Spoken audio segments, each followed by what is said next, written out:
We maggots live not long.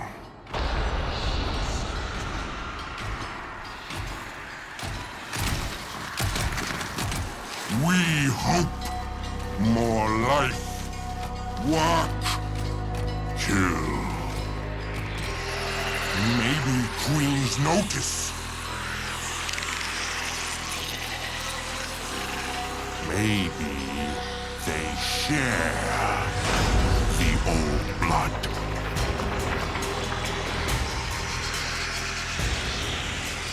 We are maggots, but eventually, even maggots can fly.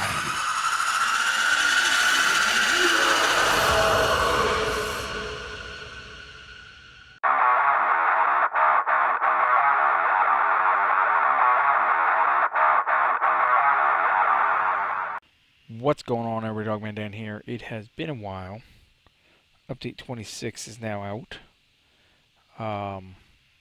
Let's get through some important stuff here. Inbox messages. Now, because of all the changes that have come around, they've given some stuff here. So, with the changes to Vauban and Ember, they've given everybody a formal bundle.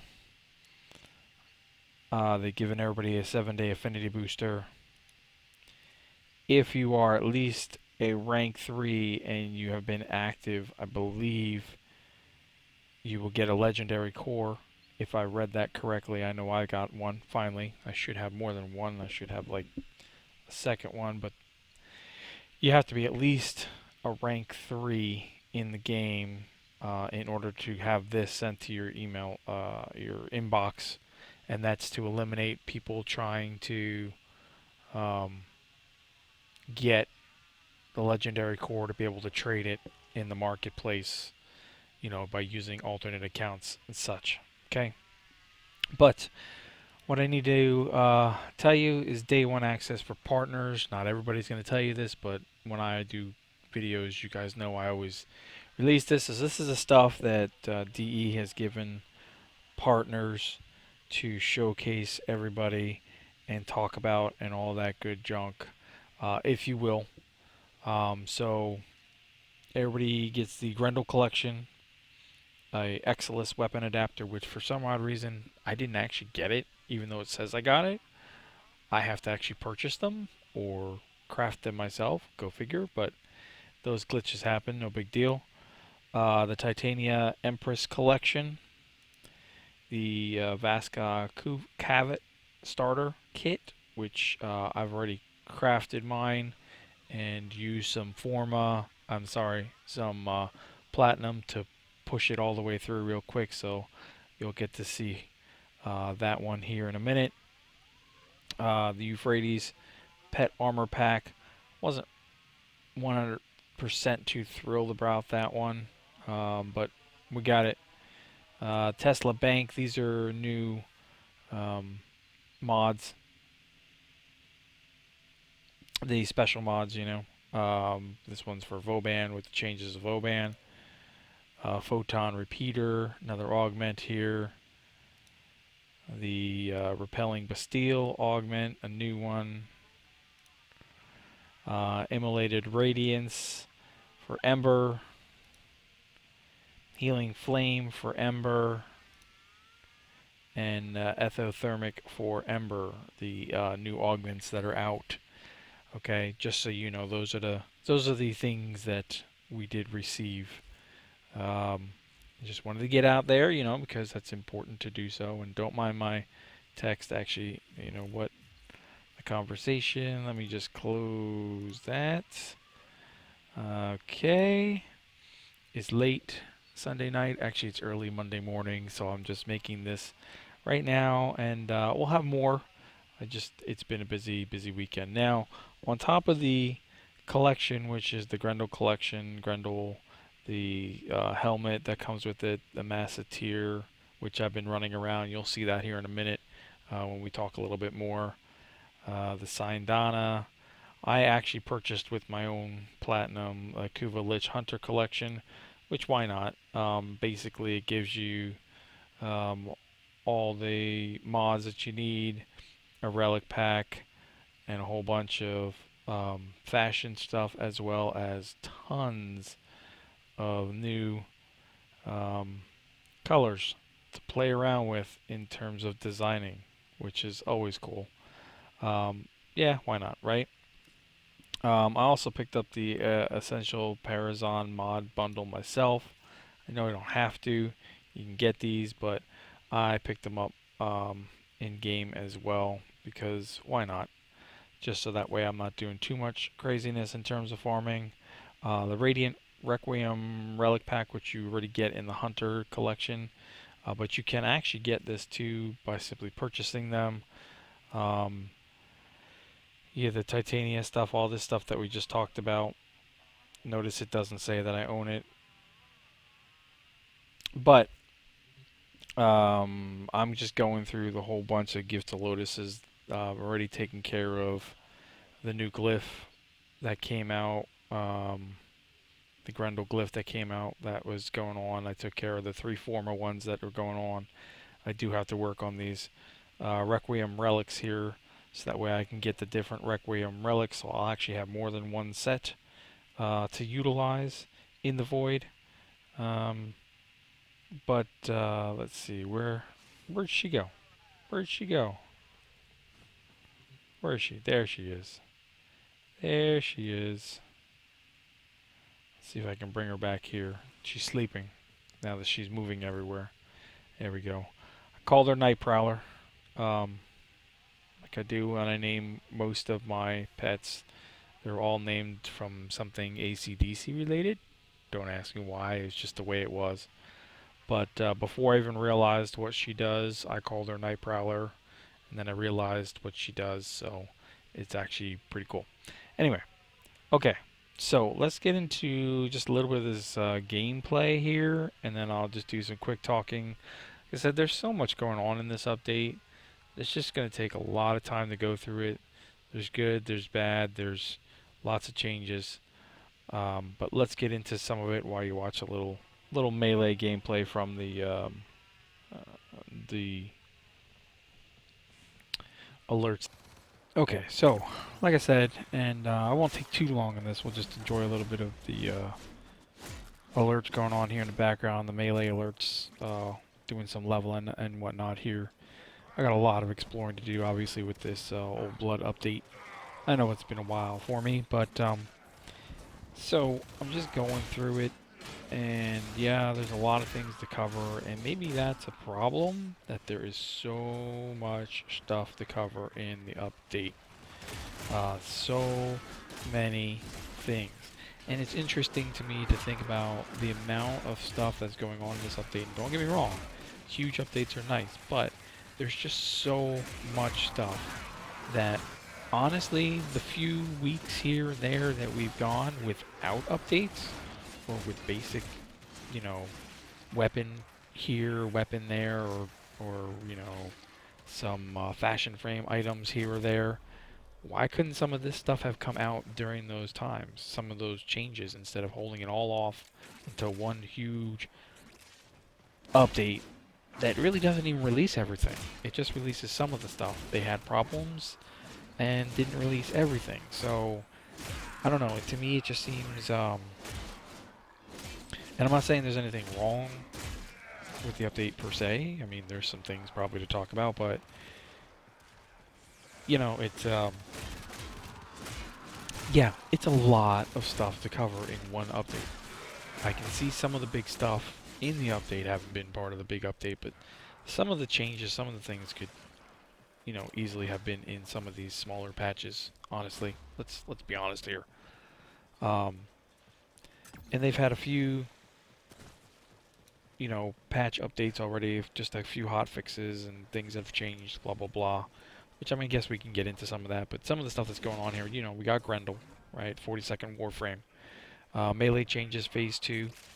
Huge amount of stuff to talk about. Technique, stance, combo reworks, return of equipped melee, all that stuff. You got the Vauban, the Ember rework that came out. Haven't even had a chance to look at any of that yet.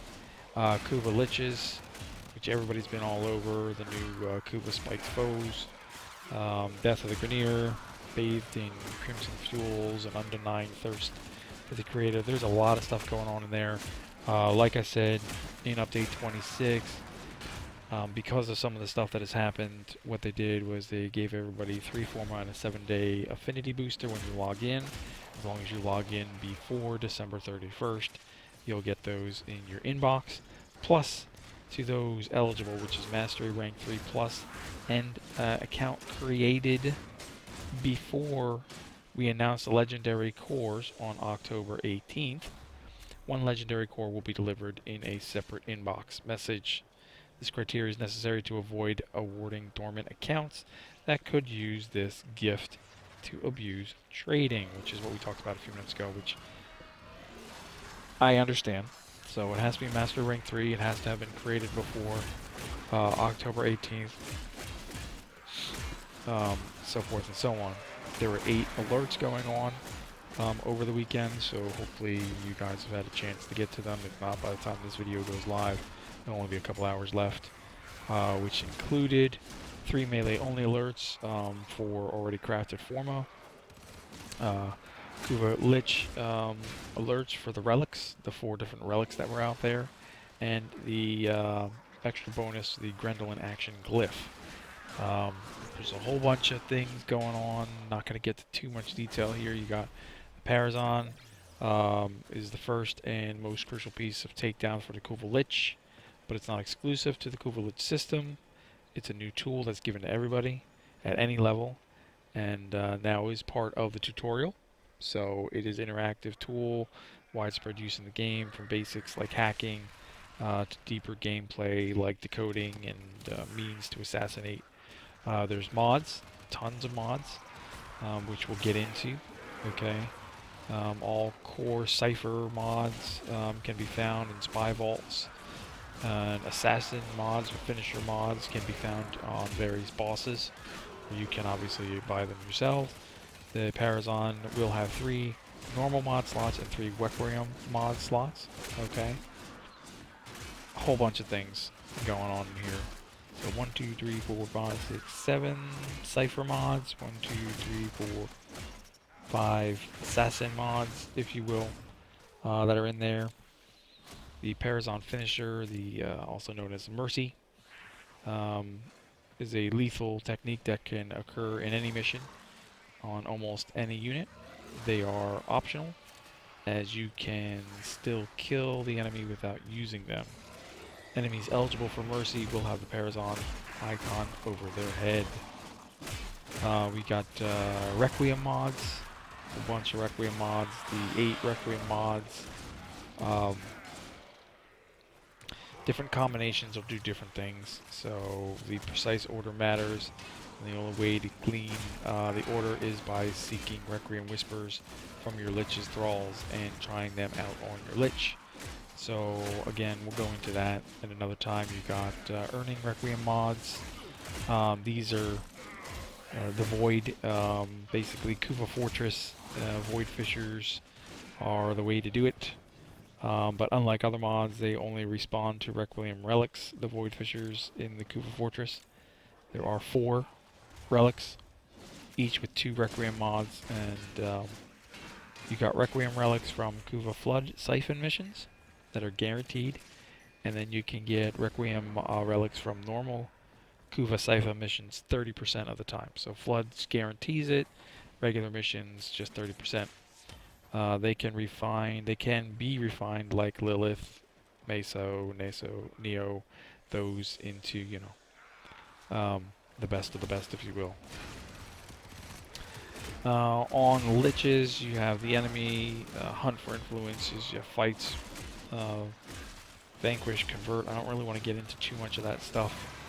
Kuva weapons, you have a whole bunch of Kuva weapons now that came out. Again, once I get into that, and I get some time to play around with it and whatnot, I've already seen lots of people picking up these Kuva weapon mods, or the Kuva weapons, which you got like a Kuva variant of the Carrick, the Quartok, Ogress, Comb, Toncord, Dragoon, the Twin Stuba, however you want to call it, Seer, the Kraken, and the Brack. all these are definitely fun weapons. They got custom stats depending upon your lich. So yeah, there's other rewards that are out there. The Essential Parazon mods bundle is available. The Radiant Requiem Relic Pack is available. The Kuva Lich Hunter Collection, which has all that stuff in, which I already showed you here a few minutes ago. The new Warframe, I haven't even touched Grendel yet. The Pumpkin Man, if you will. But we'll get into him, I'm sure. You know, he came with a whole bunch of stuff, the collection. The big thing is going to be me taking time with the new Ember and the new Vauban and seeing what I like about those, whether we like the changes or not. I'm curious what you guys think of that. Obviously, since I'm already behind what everybody else is doing. The armor packs, the Titania Empress collection, I have to look at that. The new weapon Exodus designations and why. It's a weird setup on the mod slots, but it's just more way to forma and take more points, if you will. Not really sure. They basically, you know, decided to take things that are utility or movement mods and not ones that are DPS sustained grants for your Exodus weapon mod slots, which, you know, it can be good, it can be bad. Right now it's just primary and secondary. They haven't really decided whether it's going to go to your melee. Melee Phase 2 is definitely a little bit different. They rolled back some stuff after Phase 1, after a lot of complaining, a lot of things that we talked about. And some stuff will change again in Phase 3. I need to dig deeper into that before I really can talk about it. The equipping your melee again and manual blocking is back. Dodge canceling and tactical dodging combos, so stance changes are going on. Smoother combo transitions, combo counter reworks. Like I said, there's a whole bunch of stuff in here. Weapon stats and mastery limit changes, mod rebalancing and functionality changes. Just so much stuff that they put in that it could have really been split up in different stuff and just kept the big bulk item chain update like the Kuva section or the Kuva Lich thing in one. General changes, optimizations. You know, you've got arbitration changes and fixes, channeling 2.0, new rage mode, if you will. Selected aim assist. Yeah, lots and lots and lots of stuff to talk about. So, for now, I will let you guys go. I've got some stuff to go through. Obviously, if you've got comments, questions, you want to say anything, please feel free to leave that below. I would be interested on your thoughts on it and what you're looking forward to and more changes and so forth and so on. Otherwise, I'll catch you guys in future episodes. Thanks for tuning in.